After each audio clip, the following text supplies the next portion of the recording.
On this evening, we invite you to consider 2 Timothy chapter 4, verses 10 and 11. 2 Timothy 4, verses 10 and 11. If you were to buy a gift for a minister or express appreciation to that minister, what would you provide? As a minister, I've been privileged to have had people and to have had the church do all types of nice things. It could be something as simple as providing you a delectable treat, maybe buying you a new suit, or treating you and your family to a nice meal. But that wasn't the case of the North Church in 18th century Boston. They had a preacher by the name of Cotton Mather. You've probably heard that name before because Cotton Mather was an instrumental and influential figure in the Salem witch trials. Nonetheless, Cotton Mather was such a good preacher that the church thought it would be nice to give him a gift. Did they buy him a horse and buggy, new suit? Did someone make him some brownies? Did they provide a meal for his family? What they gave Cotton Mather as a gift, the Puritan church, gave him a slave. And he named that slave Onesimus, after the slave in the Bible. But Cotton never trusted Onesimus, and he wrote a diary where he kept copious notes. And historians have uncovered much concern that he had in trusting Onesimus. There was no real evidence to support his concerns. Perhaps maybe just the fact that Onesimus was a slave, or maybe there was some other compelling reason. Nonetheless, he had issues with Onesimus and never really trusted him, though he was his gift from his church. What is interesting is that in 1721, a smallpox outbreak happened in Boston. Smallpox, much like the coronavirus of today, produced a lot of fear. It was highly contagious and highly deadly. Onesimus took an interesting route in responding to this smallpox epidemic. He told his master, Cotton Mather, that what we do in West Africa is we take the juice of the smallpox and we cut the skin of an uninfected person and we put in a drop. And they build up an immunity to it and they don't get smallpox. This is what would be introduced in America as inoculation, which was the forerunner to vaccinations. So if you've gotten vaccinated, it is because of an African slave that the concept is understood in this country today. This had been around in Africa and China and Middle Eastern cultures for years, but was not known to the American culture. But because this was an idea from a slave, it was met with political opposition, religious opposition, and medical opposition. As a matter of fact, people, doctors, ministers, laymen, and even city officials in Boston, they came down hard on Cotton Mather for introducing a concept from a slave. And they ridiculed him for relying on that slave's testimony. They thought perhaps that this was a method used to overthrow white society. In reality, the person that Cotton Mather did not trust, the politicians didn't trust, religious people didn't trust, the medical community didn't trust, and city officials didn't trust, was the one who introduced a concept to not only save their lives, but years later, millions of people's lives are saved by this idea of inoculation, which of course is the precursor to vaccination.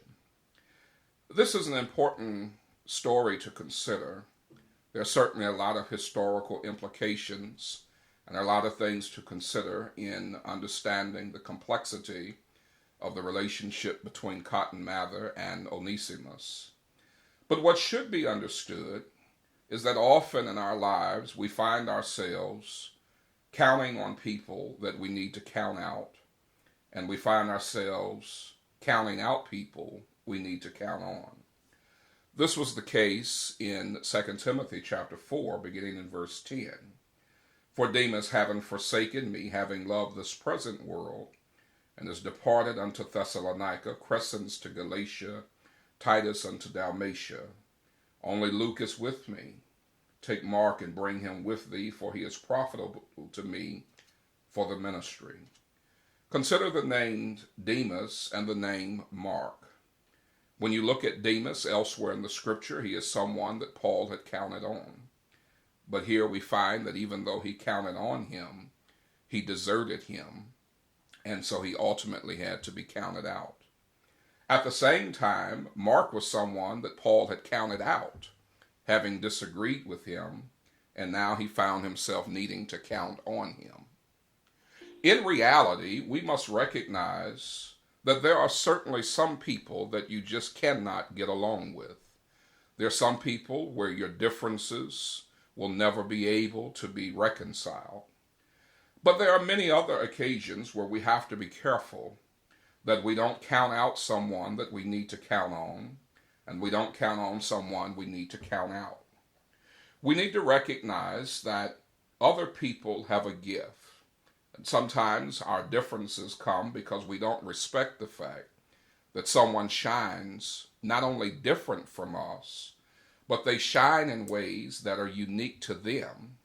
And we sometimes discount that person because we don't understand the way in which God has gifted them, and we are busy trying to put shade on their shine.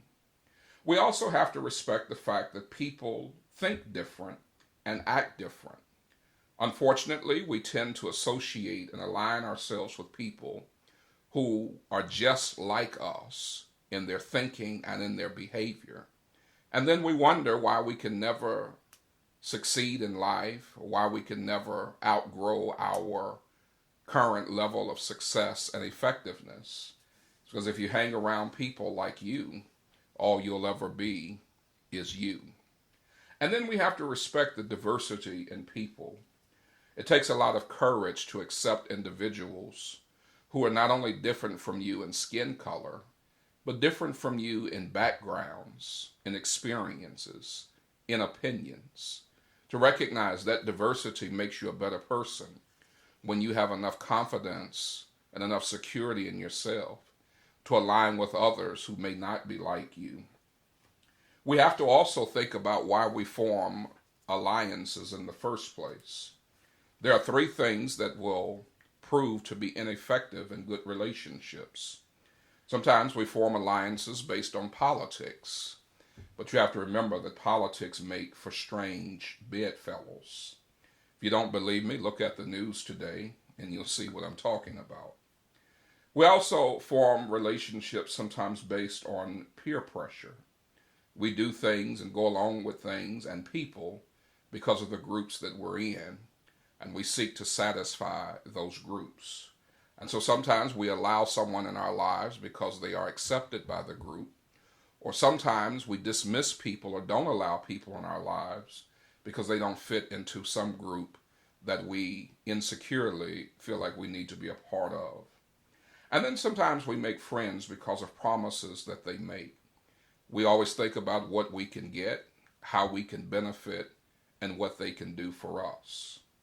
Perhaps there are times in our lives where we need to reevaluate those in our circle and consider the fact that everybody in our life is not necessarily like us. They don't always agree with us, and they don't always share our positions, our points, our politics, or our ideologies.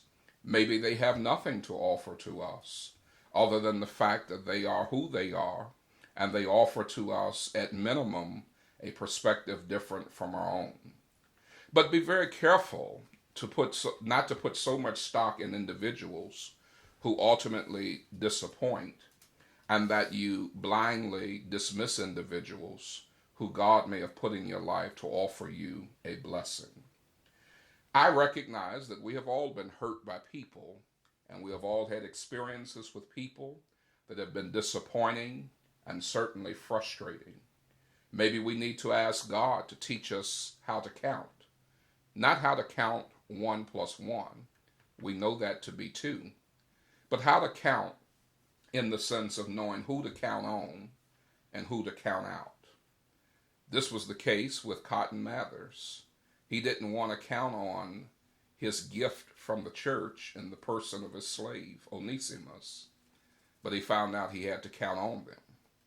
The doctors, the ministers, the laymen, the city officials in Boston, they did not want to count on him because he was a slave. And here's the interesting thing about results.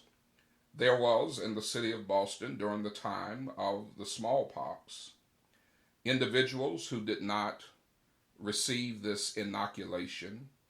There was a 15% rate of death. Those who did get it, there was only a 2% rate of death. So the very person that the city of Boston thought they had to count out was the one they had to count on. That slave who brought inoculation, i.e. vaccines, to the United States of America. Who have you counted out that you might need to count on? And who are you counting on that you might need to count out? This has been another edition of A Few Minutes with the Minister, with words from the Master.